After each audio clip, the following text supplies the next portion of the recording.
Bienvenue dans cette vidéo ultime de Dora pour s'endormir. Un voyage calme et profond à travers le monde de Dora l'exploratrice. Un monde rempli de couleurs douces, de personnages bienveillants et de significations étonnamment profondes, souvent cachées sous une surface joyeuse et ludique. C'est une vidéo pour se détendre, pour se laisser glisser doucement ou pour s'endormir paisiblement. Tu n'as rien à retenir. Tu n'as rien à faire activement. Tu as simplement à écouter et à te laisser porter par la logique douce de l'univers de Dora. Le monde de Dora est un endroit très particulier, où les cartes chantent, où les sacs à dos parlent, où les rivières sourient, et où même Chipper le renard, qui essaie toujours de voler, ne représente jamais une véritable menace. C'est un monde qui fonctionne au rythme de la simplicité, de la gentillesse et de la répétition. Dans ce long voyage, je t'emmène à la découverte des origines du monde de Dora, de ses personnages, de sa symbolique cachée, de ses petits clins d'œil et des leçons étonnamment profondes, dissimulées dans des aventures qui semblent pourtant très simples.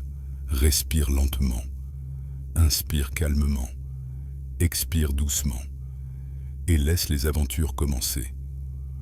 Le monde de Dora n'a pas commencé avec une carte, ni avec un sac à dos, mais avec une idée très simple.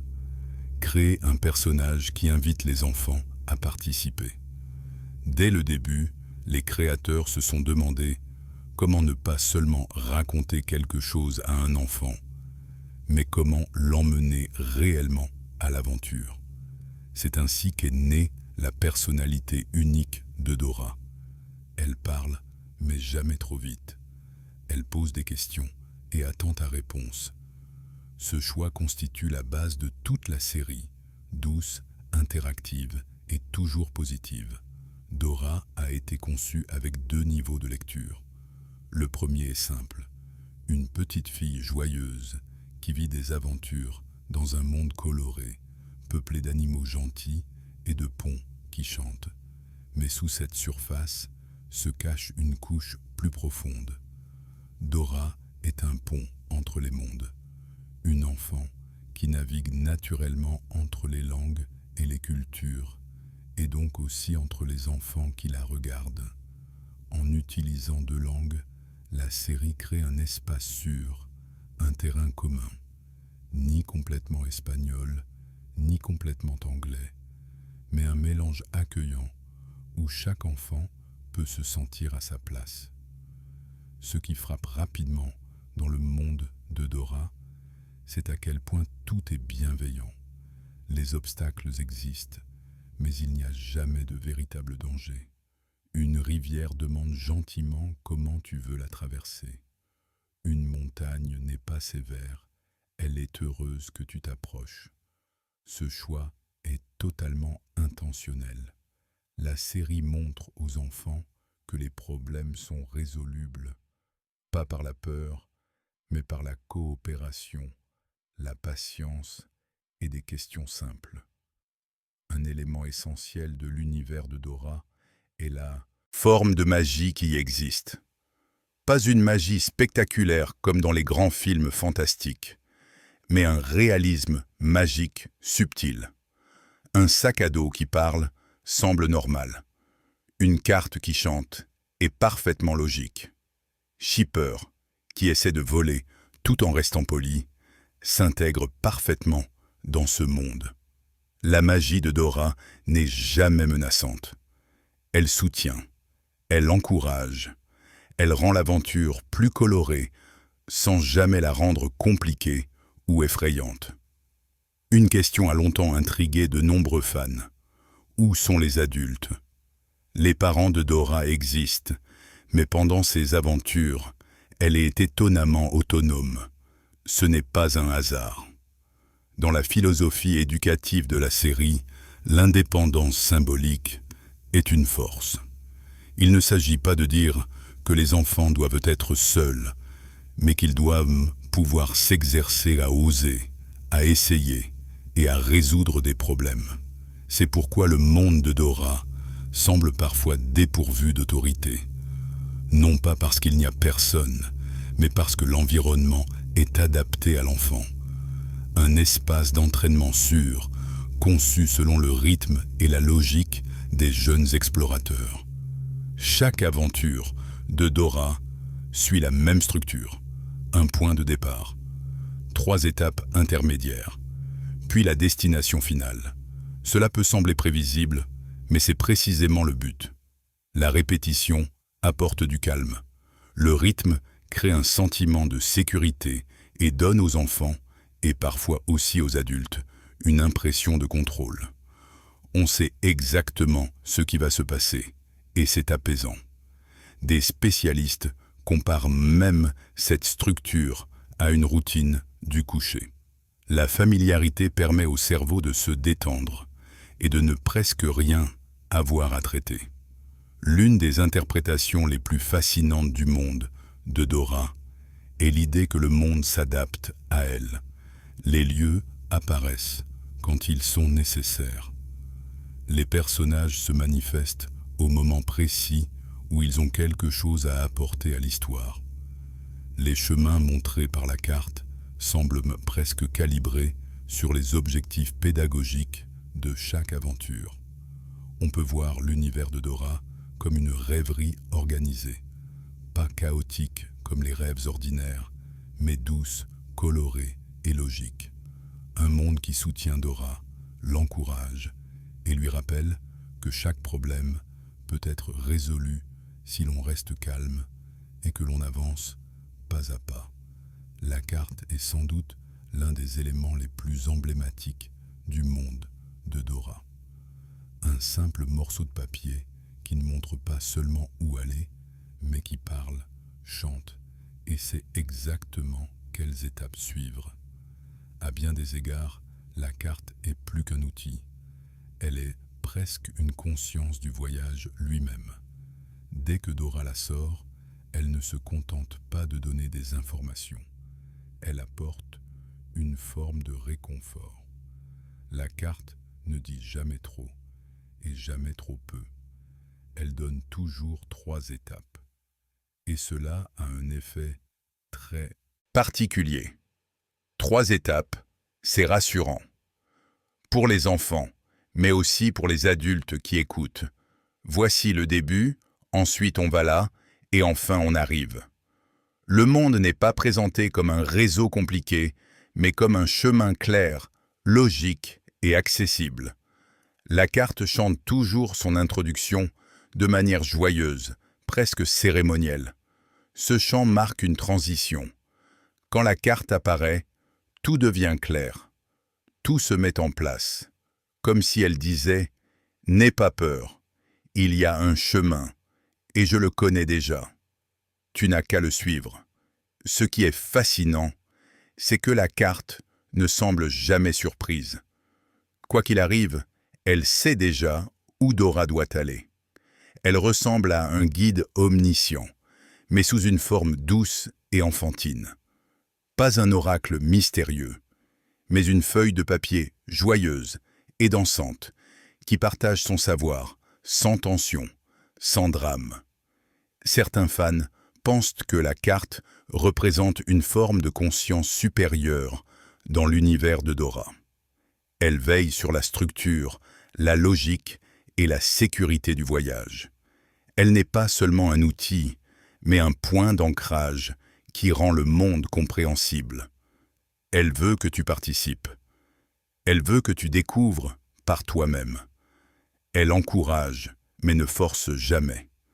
Elle explique, tout en te laissant croire que c'est toi qui choisis, même si le chemin est déjà tracé. Ce qui est remarquable, c'est que les obstacles ne sont jamais trop difficiles ni dangereux.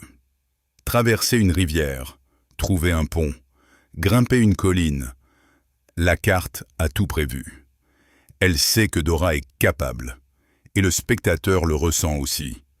Le monde semble collaborer avec la carte, comme si tout était en parfaite harmonie. Les obstacles n'apparaissent jamais au hasard. Ils surgissent exactement au moment où ils peuvent enseigner quelque chose. C'est presque comme si la carte et le monde communiquaient en coulisses, créant ensemble un chemin parfaitement adapté à l'aventure du jour. Un détail subtil souvent ignoré, la carte change parfois légèrement de taille ou de proportion, comme si elle s'adaptait à ce qui est nécessaire. Parfois, elle est presque plus grande que le buste de Dora. D'autres fois, elle tient presque dans une seule main. Cela renforce l'idée que la carte n'est pas soumise à la logique physique. Elle est flexible, conceptuelle, presque métaphorique. Elle est toujours exactement ce dont l'histoire a besoin à ce moment-là. Son apparence est remplie de motifs simples, lignes colorées, pictogrammes clairs, chemins évidents. Tout est conçu pour être accessible. Mais en regardant attentivement, on peut parfois reconnaître des références à des lieux déjà visités, comme si la carte possédait une mémoire, une histoire plus vaste que ce que l'on voit à l'écran. Symboliquement, la carte représente bien plus que la navigation. Elle incarne l'idée qu'il existe toujours un chemin, même quand on ne le voit pas encore.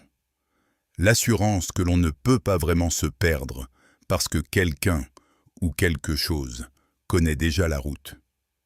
Pour les enfants, c'est profondément rassurant. Pour les adultes aussi. La carte promet qu'il y aura toujours une structure, une direction, et que l'on n'est jamais complètement seul. Même quand le voyage semble complexe, même quand la prochaine étape est floue, la carte est là, avec son message simple. D'abord ici, puis là, puis à destination, tout en douceur, tout dans l'ordre. C'est sans doute cette logique calme qui rend le monde de Dora si apaisant, même pour les adultes. La carte est un symbole d'ordre dans un univers ludique. Un rappel qu'on n'a pas besoin de tout faire en même temps, que le chemin se révèle pas à pas, et que l'on peut faire confiance au fait que l'on arrivera là où l'on doit être. Le sac à dos est peut-être l'objet le plus mystérieux du monde de Dora. De l'extérieur, il ressemble à un petit sac violet, souriant et toujours enthousiaste. Mais dès que Dora l'ouvre, quelque chose de presque extradimensionnel se déploie. Aussi petit soit-il, tout ce dont Dora a besoin s'y trouve toujours. Parfois des outils, parfois des goûters, parfois des objets dont on se demande comment ils ont pu rentrer dedans. Le sac à dos n'est pas qu'un objet. C'est un espace, un état d'esprit, un lieu où les possibilités sont conservées. Il symbolise la préparation rassurante, pas celle qui inquiète, mais celle qui apaise. Il dit en substance « Tout ce dont tu as besoin est déjà avec toi. Il suffit de le trouver au bon moment. » Et comme le sac à dos parle, on a l'impression qu'il s'adresse directement à nous. Sa voix est joyeuse, chantante, toujours encourageante, jamais sévère, jamais paniquée. Même quand un problème surgit, le sac à dos reste calme. Il sourit, réfléchit, aide à se souvenir que la solution est déjà là. Un détail fascinant. Le sac à dos sait exactement quels objets seront nécessaires. Il propose parfois plusieurs options, mais finit toujours par offrir l'objet parfait pour la situation. Cela donne l'impression qu'il possède une forme d'intuition profonde. Pas qu'il voit l'avenir, mais qu'il comprend comment l'aventure va se dérouler. Certains fans pensent que le sac à dos représente une forme de conscience future dans le monde de Dora. Pas magique, pas surnaturel, mais une entité qui comprend la logique du récit. Il sait quels obstacles arrivent et de quoi Dora aura besoin pour réussir. Parfois, le sac à dos semble même protéger Dora de complications inutiles. Il ne contient jamais rien de dangereux, rien de destructeur. Tout est accessible, doux et sûr. Même les outils restent simples et colorés. Des ciseaux jamais trop pointus. Une corde jamais trop courte. Un goûter toujours joliment emballé. Il arrive même que le sac à dos semble surpris par ce qu'il contient, comme s'il ne connaissait pas toujours l'étendue de son propre espace. Cela suggère qu'il n'a pas de forme fixe, mais qu'il s'adapte aux besoins de Dora. Le sac à dos fonctionne comme le monde de Dora lui-même. Il s'adapte au voyage, à l'objectif pédagogique et à l'ambiance. Il n'est jamais vide, jamais épuisé, jamais frustré.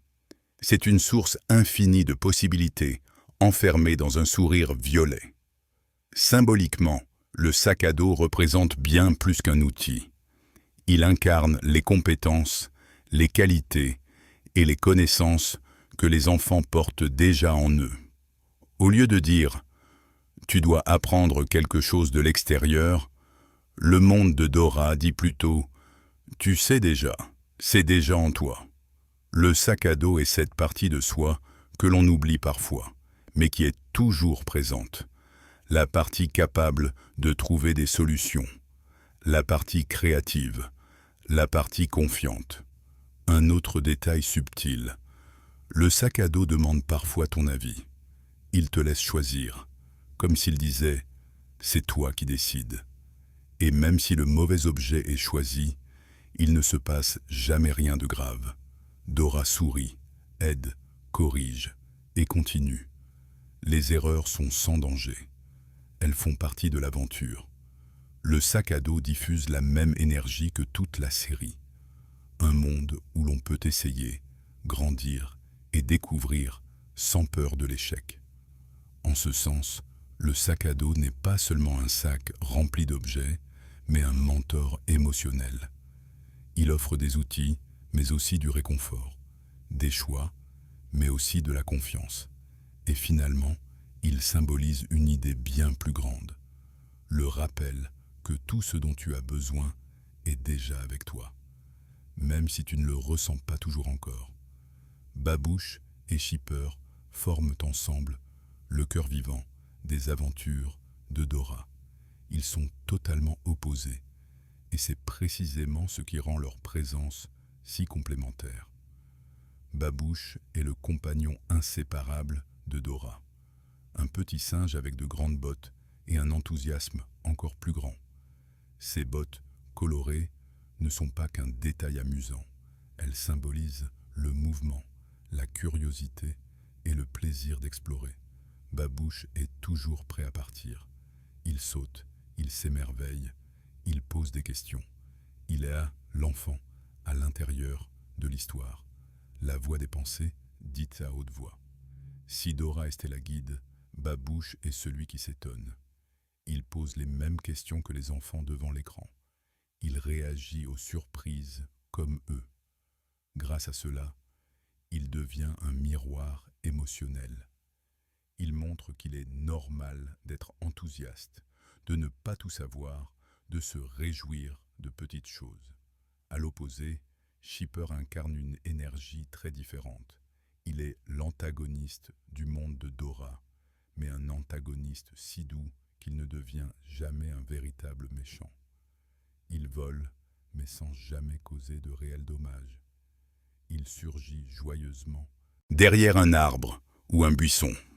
Ses actions ressemblent plus à des bêtises qu'à des crimes. Shipper n'est ni en colère, ni rancunier, ni méchant.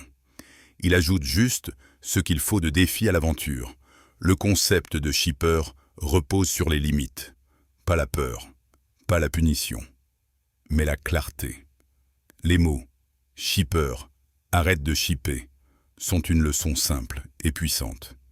Les enfants apprennent que les mots ont un impact, qu'on peut arrêter quelqu'un en restant calme et clair. Et le plus beau, c'est que Shipper écoute souvent. Il soupire, il s'arrête et il disparaît. Même dans sa déception, il reste doux et presque comique. Ce qui est intéressant avec Shipper, c'est qu'il apparaît exactement au moment où il peut jouer un rôle dans l'histoire. ni avant, ni après, comme s'il savait précisément quand son moment est arrivé. Et, comme tout le reste du monde de Dora, on a l'impression qu'il fait partie d'un rythme plus grand, d'une structure cachée. Certains fans ont même imaginé que Shipper représente l'opposé de Dora. Non pas le mal, mais le défi. Il n'est pas dangereux, mais c'est lui qui teste si tu restes attentif, si tu regardes bien, si tu oses dire clairement ce que tu juges important. Dans ce sens-là, Shipper est une forme gentille de conflit. Il apporte un peu de tension, mais avec un sourire. Il met les choses en mouvement, mais jamais d'une façon qui casse l'aventure. Babouche et Shipper forment ensemble un duo équilibré aux côtés de Dora. La dynamique entre ces trois êtres est subtile, mais très efficace. Ensemble, ils racontent qu'un monde est complet quand il y a de la place pour s'amuser, pour découvrir, et même pour de petits problèmes. Tant que ces problèmes restent sûrs et qu'on peut les résoudre. À bien des égards, Babouche ressemble à l'enfant en nous qui veut jouer, et Shipper a cette petite partie qui parfois veut dépasser les limites, colorier en dehors des lignes. Et Dora, c'est la partie qui nous aide à remettre tout ça en équilibre. Ce qui est beau avec ces personnages, c'est qu'ils ne changent jamais d'une façon qui perturbe le rythme de la série. Ils ne grandissent pas, ils n'évoluent pas comme des humains. Et c'est justement le but. Ce sont des éléments fixes dans un monde sûr. On peut jouer, explorer et faire des erreurs tout en sachant que, au final, tout va bien se passer. Le monde de Dora est un endroit où le conflit reste doux, où les limites sont indiquées avec tendresse et où chaque personnage est quelqu'un en qui on peut avoir confiance. Même Shipper, avec ses petites bêtises, fait partie de cette harmonie. Il est peut-être celui qui prend des choses, mais jamais la sécurité, jamais la joie, jamais la confiance que l'aventure peut continuer. Dans ce sens, Shipper n'est pas un méchant, mais une pièce du puzzle. Et Babouche n'est pas un simple sidekick, mais un compagnon qui rend le chemin plus léger. Ensemble, à côté de Dora, ils forment le triangle doux de l'aventure, du défi et de la bonne humeur sur lequel toute la série repose. Le monde de Dora semble simple au premier regard. Des paysages colorés, des animaux gentils, des chemins bien clairs. Mais quand on regarde de plus près, on voit que les lieux de l'univers de Dora sont bien plus que des décors. Ce sont des symboles, des rituels, des éléments qui bougent avec les histoires que Dora raconte. Ce qui saute aux yeux, c'est que les endroits que Dora visite ont quelque chose de presque mythique dans leur simplicité. La rivière qui coule toujours tranquillement, la colline qui monte toujours doucement, le pont qui a presque l'air d'avoir une personnalité. Beaucoup de ces lieux reviennent d'aventure en aventure, parfois sous une forme un peu différente, mais toujours reconnaissable. On a l'impression qu'ils font partie d'un paysage plus vaste, qui vit et respire au rythme du voyage de Dora. Chaque endroit a sa propre ambiance et son propre rôle. Les montagnes représentent souvent la persévérance. Elles ne sont jamais dangereuses, jamais abruptes, d'une façon effrayante. Ce sont des défis, pas des menaces. Quand Dora grimpe une montagne, on dirait que le monde l'encourage doucement. La nature coopère. Les étapes sont logiques. Le chemin vers le haut est suffisamment difficile pour apprendre quelque chose. Les rivières représentent la direction, le choix. Il faut souvent les traverser ou parfois passer dedans selon l'aventure. Et à chaque fois, il y a ce moment de réflexion. Comment est-ce qu'on traverse? comme si la rivière n'était pas seulement de l'eau, mais une métaphore des décisions. Et comme Dora sait toujours quoi faire, ou comme la carte lui dit quoi faire, chaque rivière ressemble à une leçon, un moment d'apprentissage, où l'on peut tester des choses en toute sécurité. Les ponts dans le monde de Dora sont peut-être les plus symboliques. Ils représentent la connexion entre le début et le milieu, entre le milieu et la fin, entre l'endroit où tu es et l'endroit où tu vas. Les ponts ne sont jamais en ruine, jamais cassés, jamais inquiétants. Ils sont joyeux, pleins de couleurs et parfois même chantants. Ils t'invitent à avancer, à accueillir la suite du voyage. Et dans cette image simple, il y a un message très beau. Chaque pas en avant est un pont vers quelque chose de nouveau, et tu peux avoir confiance, parce que ce pont est solide. Des symboles très colorés, comme les arcs-en-ciel et les champs de fleurs, reviennent régulièrement. On dirait des récompenses après une partie plus difficile du voyage, de petits cadeaux offerts par le monde lui-même. Un arc-en-ciel n'apparaît jamais sans raison.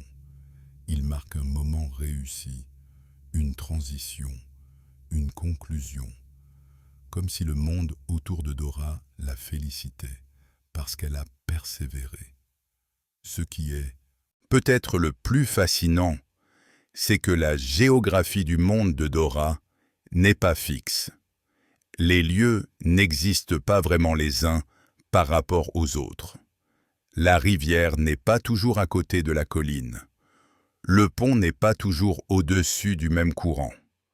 L'ordre des endroits est flexible, comme si le monde se réorganisait pour offrir exactement l'aventure dont Dora a besoin à ce moment-là. Ça fait presque rêver, mais d'une façon organisée. Pas chaotique, pas au hasard, doux et orienté vers un but.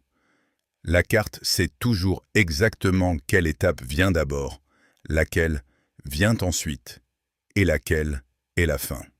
3 étapes, jamais plus, jamais moins. Ça donne l'impression que le monde est un puzzle qu'on refait sans cesse, mais dont les pièces restent les mêmes. L'itinéraire change, mais il n'est pas imprévisible. Comme si le monde de Dora était une sorte de labyrinthe guidé. On ne peut pas s'y perdre, parce que chaque chemin mène à la même leçon, au même objectif, à la même conclusion gentille. C'est ça, le charme de ces lieux, assez familier pour rassurer, assez souple pour rendre chaque aventure unique. Un détail étonnant, c'est que beaucoup de lieux récurrents ont leur propre personnalité. Pas seulement les personnages, même les endroits ont l'air conscients. La colline dégage souvent de la joie. La rivière semble curieuse. La forêt paraît chaude et douce. Jamais sombre, jamais menaçante. Comme si le monde voulait que tu réussisses. Comme s'il aidait Dora, la guidait, la soutenait. Et les enfants le sentent, pour une tolisnante. Même les adultes le sentent, quand ils regardent ou quand ils écoutent. Le monde de Dora n'est pas seulement un décor, c'est un allié. Les chemins que Dora emprunte sont souvent construits pour fonctionner aussi, chez le spectateur, comme une structure mentale. Les 3 arrêts indiqués par la carte donnent une impression de progression. Début, milieu, fin. Cette structure en 3 temps est l'une des raisons pour lesquelles Dora apaise. C'est un rythme que le cerveau reconnaît et apprécie. On sait qu'on résout d'abord quelque chose de petit, puis quelque chose qui demande un peu plus d'attention, et qu'au final, on est récompensé par une destination joyeuse. Les lieux sont donc plus que des endroits dans une série animée. Ce sont des éléments d'un voyage émotionnel soigneusement conçu. Ils calment, ils motivent, ils accompagnent, ils permettent de grandir sans stress. Et c'est peut-être pour ça que le monde de Dora semble intemporel. Parce que l'environnement est toujours façonné exactement comme il faut pour que tu puisses respirer, découvrir et te détendre. Tout dans ce monde coopère. La nature, les personnages, les obstacles. Tout est accordé au voyage.